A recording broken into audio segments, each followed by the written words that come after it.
مجھے بتائیے حکمت اور دانائی حضور سے بڑھ کر کون جانتا تھا؟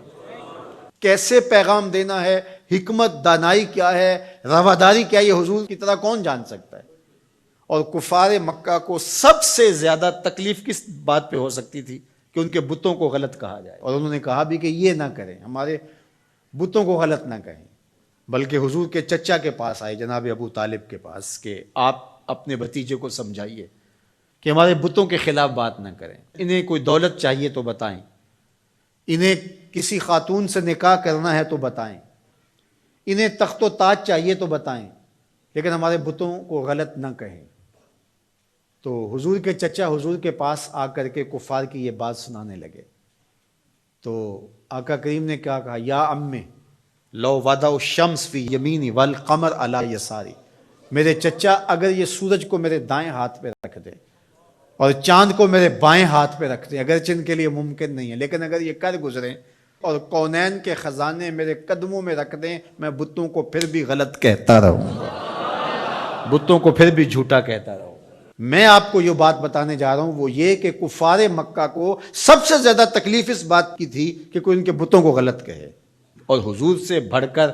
حکمت کون جانتا تھا؟ تو چلو اس بات کو آخر میں رکھ لیا جاتا، لیکن حضور جانتے تھے دین کی بنیاد ہی یہی ہے، کانٹے بچتے ہیں، گڑے کھدتے ہیں، جو بھی ہوتا ہے ہوتا رہے، لیکن لا الہ ہمارے کلمے کا آغاز یہاں سے ہوگا، پھر الا اللہ کہیں گے۔ پوری کائنات بچ جائے تمہارے لیے، تمہیں آسان قرضے دے دے، تمہارے قرضے معاف کر دے، اس شرط پر کہ تمہاری رواداری اس طرح ہو کہ تم غلط کو غلط نہیں کہو گے، تو ہمیں یہ شرط قبول نہیں کرنی چاہیے۔ مختلف ادوار کے اندر ہر حکمران یہ کرتا ہے کہ وہ رواداری کے نام سے شریعت کی حدود سے تجاوز کرنا چاہتا ہے۔ شریعت کسی کے گھر کی لونڈی نہیں ہے، میرے محبوب کا لایا ہوا نظام ہے۔ 25 دسمبر ہو یا کوئی اور دن، ہولی ہو یا دیوالی یا کوئی اور موقع ہو، غیر مسلموں کے ساتھ ہمیں رواداری کا جو سبق ہمارے دین نے ہمیں دیا ہے، ہمیں اچھی طرح سے یاد ہونا چاہیے۔ ہم نے غیر مسلموں سے رواداری کا طریقہ مغرب سے نہیں سیکھنا، آمنہ کے لال سے سیکھنا ہے۔ تو ہمیں کبھی بھی اس عقیدے سے انحراف نہیں کرنا چاہیے۔ ہمارے آیان اقتدار، ہمارے کار پرداز ذمہ دار حکومتوں کے تخت و تاج کے مالک مختلف ادوار کے اندر ایسے فول کر جاتے ہیں کہ جو شریعت کی دھجیاں اڑانے والی بات ہوتی ہے، اور وہ اس کو رواداری کے نام پہ کر رہے ہوتے ہیں۔ ان کے ساتھ رواداری کا یہ مفہوم نہیں ہے کہ جا کے جو ہے وہ ان کے بتوں کی آپ تعظیم کریں اور ان کے اوپر چڑھاوا چڑھاویں یا پرشاد جا کے ان کی کھائیں،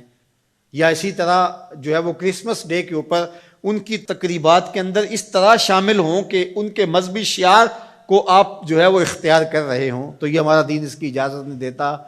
باقی وہ جو بات کہی گئی کہ تم ان کے جھوٹے خداؤں کو گالی نہ دو، وہ تمہارے سچے خداؤں کو گالی دیں گے، تو اس کا مفہوم یہ نہیں ہے کہ انہیں جھوٹا نہ کہو، انہیں غلط نہ کہو، بلکہ یہ ہے گالی نہ دو۔ سب و شتم سے روکا گیا ہے۔ گالی دینا شائستگی نہیں ہوتی، گالی دینا، سب و شتم کرنا، یہ تو آپ کا اپنا دہن بگڑے گا، آپ کی اپنی زبان خراب ہوگی، تو اس سے منع کر دیا گیا ہے گالی نہ دو۔ تو اس کا مفہوم یہ نکال لیا گیا کہ ان کے بتوں کا احترام کرو، یہ مفہوم نہیں۔ تو یہ نہیں ہو سکتا۔ رواداری اپنی جگہ پر، رعایا ہے اگر غیر مسلم اسلامی ملک کے اندر ان کے ساتھ حسن سلوک اپنی جگہ پر، اور وہ ہمارے اسلام نے ہمیں واضح کر دیا ہے، ان کے ایک ایک حق کو متعین کر دیا ہے۔ فقہاء نے اس پر بہت کھلے دل سے بحث کی ہے، کوئی امر مخفی نہیں رکھا گیا، معاہد کے ساتھ، مستامن کے ساتھ، ذمی کے ساتھ ساری چیزیں بیان کر دی گئی، بلکہ جو معاہد کے ساتھ جو ہے وہ زیادتی کرتا ہے تو قیامت کے دن اس کا مقدمہ حضور لڑیں گے۔ یہ ہمارے دین نے ہمیں بیان فرمایا، زیادتی نہیں ہے، لیکن اس کا یہ مطلب نہیں ہے کہ جو ہے وہ ان کے عقائد کو اختیار کر لیا جائے یا ان کے بتوں کے اوپر جا کے چڑھاوے چڑھائے جائیں، ان کے مندروں کے اندر جا کر کے جو ہے وہ اس طرح کی بات کی جائے کہ جو ہمارے شریعت اور ہمارے دین کے تقاضوں کے خلاف ہے۔ تو ہمارے دین کا آغاز نفی سے ہوتا ہے، لا الہ، اس کے بعد ہے الا اللہ، تو اللہ کے علاوہ کوئی معبود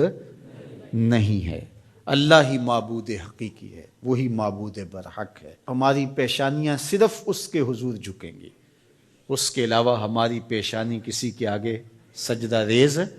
نہیں ہوگی۔ اللہ اکبر، حتیٰ کہ پیغمبر بھی ہوں ان کا احترام ہماری زندگی ہے، لیکن سجدے کی اجازت ان